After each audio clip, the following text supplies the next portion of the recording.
So there I was at the beginning of January, and as usual I was feeling like a right sack of custard thanks to all of the various Christmas festivities.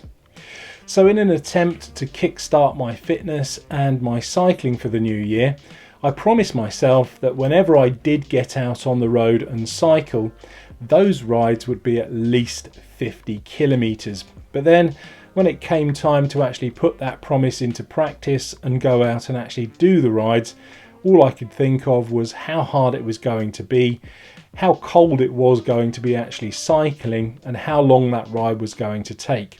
In short, all I achieved was talking myself out of actually doing the rides, and I didn't actually go out and do any cycling at all.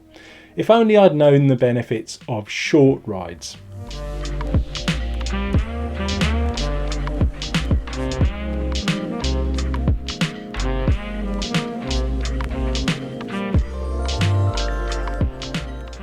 So what the fudge is a short ride? Well, it's a bit like that age-old question, how long is a piece of string?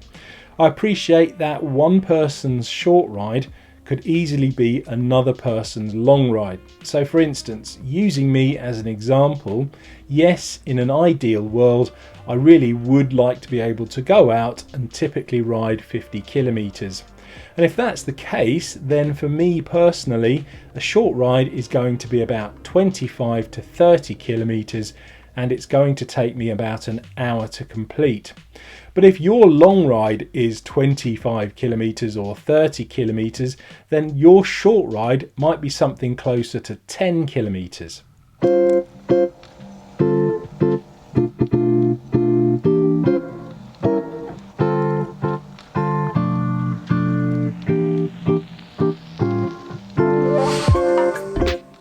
If you are riding for fitness, when you go out and do a short ride, typically you want to ride it as hard as possible to get the maximum fitness benefits from that ride.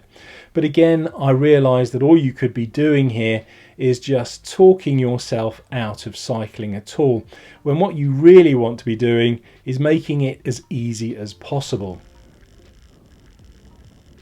So okay, if you're not going out and doing your short rides as hard as possible, what on earth is the point?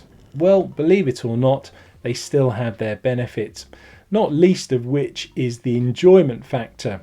You're out of the house, you're sat on your bike, you're in the fresh air, and you're enjoying yourself. And then of course there are the fitness benefits.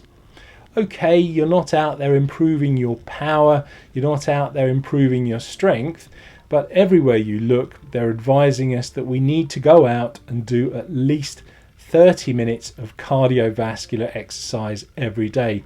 And there's no doubt that sitting on a bike will do that for you. And then if you haven't already noticed, particularly if you live here in the UK, we are kind of in a lockdown situation. And if you don't want to be in the house going nuts with cabin fever, getting out on the bike is one sure way to prevent that.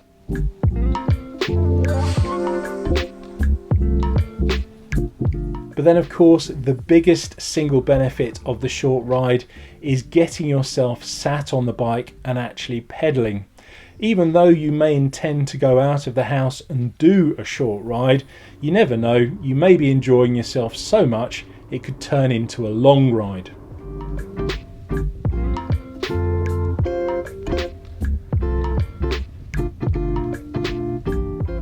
One of my all-time cycling heroes, the great Eddie Merckx, once said, "Ride as much or as little or as long or as short as you feel, but ride."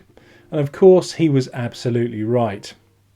And while we're on the subject of great cycling philosophers, that very good chum of the channel, Nathan Woodruff, has made a vlog all about short, flat rides almost as profound as that. And if you'd like to go and watch that, I'll leave a link to that in the description below. Thanks for watching.